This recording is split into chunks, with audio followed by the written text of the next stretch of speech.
Okay, Assalamualaikum and good morning to everyone. Okay, now we study on the characteristic polynomial still under eigenvalues and eigenvectors. So we got this example. Okay, the question asks to find the characteristic equation and characteristic polynomial of this vector. Of this matrix.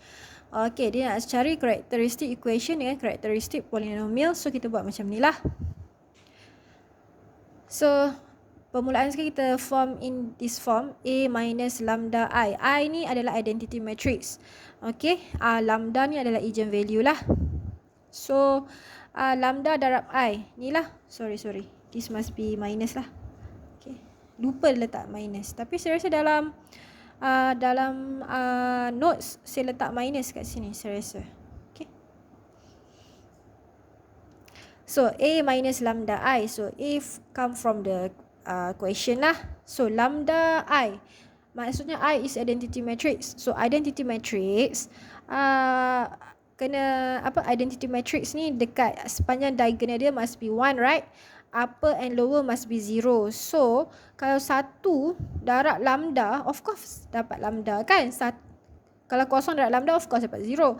So therefore lambda I mestilah macam ni bentuk dia. Okay, lambda I mesti lambda darab I lah. So dapat bentuk macam ni lah. Okay, so just minus it. Then we got like this one lah. Okay, we got like this one. And then saya terlepas satu step ya. So yang ni A minus lambda I dapat bentuk ni lah. A minus lambda I dapat bentuk macam ni. Lepas dapat bentuk macam ni, kita cari dia punya determinant. Okay, cari dia punya determinant.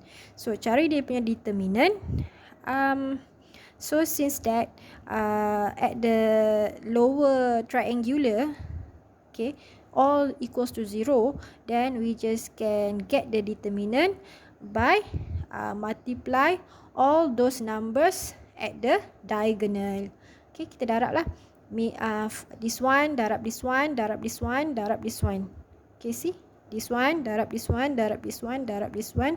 And this is when we got the determinant for A minus lambda I. So this one lah, A minus lambda I.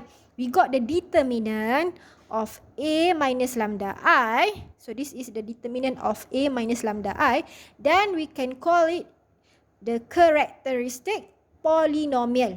So we got the answer for characteristic polynomial.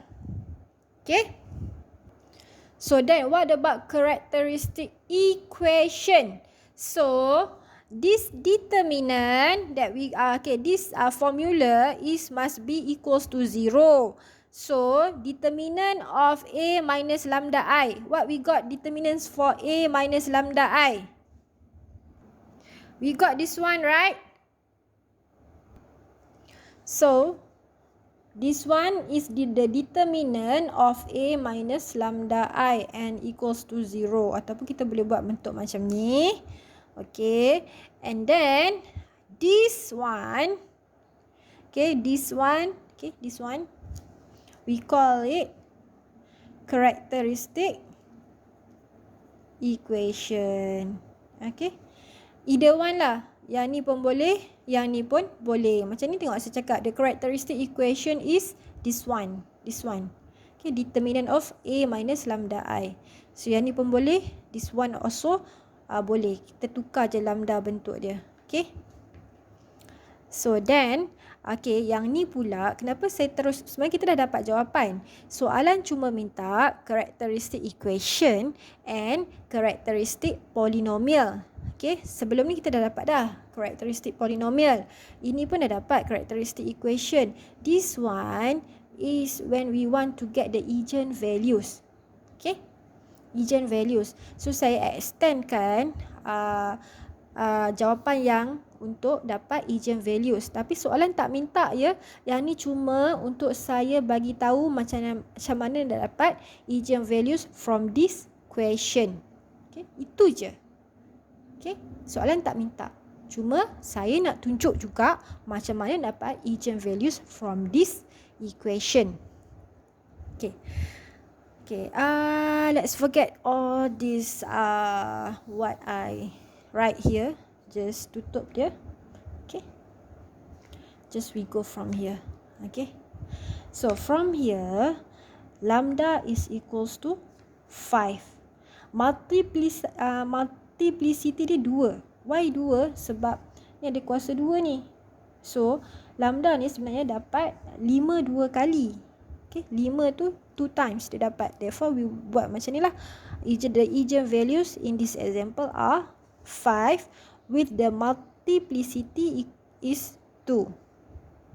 And then lambda is equals to 3. Multiplicity dia cuma 1. Dia tak ada kuasa 2 kan? Tak ada kuasa 3 kan? So, dia cuma kuasa 1 je. Kuasa 1 tak payah tulis lah kan? Therefore, multiplicity dia 1. Same goes to here. Lambda dia equals to 1. Multiplicity dia cuma 1. Inilah jawapan dia. Okay? Therefore, satu lagi saya cuma nak cakap that the matrix satisfies its own characteristic equation ataupun characteristic polynomial. Kenapa dia satisfied? Sebab jawapan untuk eigenvalues ni dengan termasuk multiplicity ni dia dapat sampai 1, 2, 3, 4. 4. Jawapan dia untuk eigenvalues ni ada 4. Okay, jawapan eigenvalues tu ada 4. Dan matrix ni adalah 4 times 4 matrix. So bila 4 times 4 matrix kan, 1, 2, 3, 4 darab 1, 2, 3, 4. So 4 times 4 matrix. So untuk 4 times 4 matrix, eigenvalue dia mesti dapat 4 jawapan. Okay, 4 jawapan. Bila dapat 4 jawapan, then we boleh cakap, okay, does it show that the matrix satisfy its own characteristic equation or characteristic polynomial. Kenapa jawapan dia 4? Sebab 5 ni kuasa 2 kan? Patutnya lambda dia ada 5 2 kali. Sebab tu saya tulis 5 multiplicity 2. Maksudnya jawapan 5 ni ada 2. Dah 2 dah. 3 ni ada 1 kan? Dah 3 dah jawapan. Eigenvalue dia. Lepas tu 1. 4. Ada 4 dah jawapan eigenvalue. Matrix ni pula 4 times 4 matrix. So, bila 4 times 4 matrix, maksudnya ada 4 lah. So, jawapan dia pun eigenvalue 4. Matrix, maksudnya dia satisfied lah. Matrix ni 4 times 4 matrix.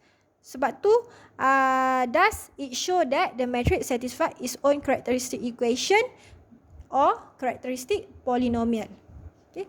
Yang ni pula, kalau soalan tanya, kan, does the matrix show that whether it satisfy its own characteristic equation or characteristic polynomial. Kalau soalan tanya macam tu, so kita kena tunjuklah, since that the matrix 4 times since that the matrix is 4 times 4 matrix and the eigenvalues is this answers, okay, means that dia ada 4 jawapan, therefore it satisfied its own characteristic equation or characteristic polynomial. Okay?